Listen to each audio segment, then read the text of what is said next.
ज्याच्या डान्सच्या ठुमक्याचे आजही करोडो चाहते आहेत असा अभिनेता गोविंदा याच्या बाबतीत आज पहाटे एक दुर्दैवी घटना घडली आहे.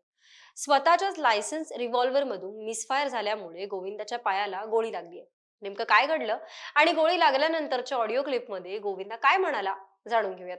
नमस्कार, मी रसिका शिंदे. तुम्ही पाहताय महा MTV आणि माझ्यासोबत कॅमेरावर आहे सानिका. तर गोविंदा कलकत्त्याला कामानिमित्त जाणार होता. बॅग भरत असताना बंदूक गोविंदाने बाहेर काढली.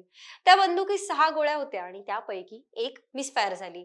ही घटना घडल्यानंतर लागलीच गोविंदाला जुहूमधील क्रिटिकेअर रुग्णालयात दाखल करण्यात आलं आणि त्यानंतर घडलेली घडामोड डॉक्टरांनी पत्रकार परिषदेत दिली आहे. ते म्हणाले की डाव्या पायाच्या गुडघ्याच्या खाली त्याला एक गोळी लागली होती, ती काढून ऑपरेशन करण्यात आलंय. गोळी शरीराच्या आरपार गेली नव्हती, तर आतच अडकून राहिली. त्यांना ऑब्झर्वेशनसाठी सध्या रुग्णालयात ठेवलं असून 1-2 दिवसात गोविंदाला डिस्चार्ज देण्यात येईल.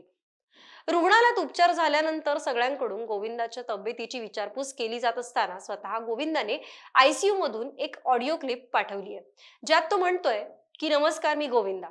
तुम्हा सर्वांच्या आणि माझ्या आई वडिलांच्या आशीर्वादाने मी सुखरूप आहे. मला पायाला गोळी लागली होती, पण ती काढण्यात आली आहे. मी येथील डॉक्टरांचे आभार मानतो. प्रार्थनांसाठी तुम्हा सगळ्यांचे धन्यवाद. काही काळापूर्वी गोविंदाने मुख्यमंत्री एकनाथ शिंदे यांच्या उपस्थितीत शिवसेनेत प्रवेश केला होता. शिवसेनेत असलेल्या गोविंदा यांच्या प्रकृतीची विचारपूस करण्यासाठी माजी आरोग्यमंत्री डॉक्टर दीपक सावंत आले होते. त्यानंतर दयानक यांनी देखील गोविंदाची भेट घेतली आहे.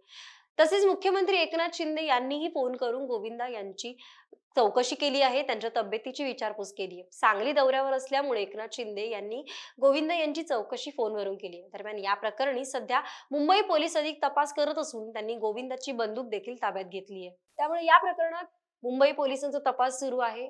त्यांच्या तपासाअंती काय समोर येतं याची जी काही घडामोड असेल ती आम्ही तुमच्यापर्यंत आणूच आणि अशा अनेक ताज्या बातम्यांसाठी पाहत रहा महा MTV.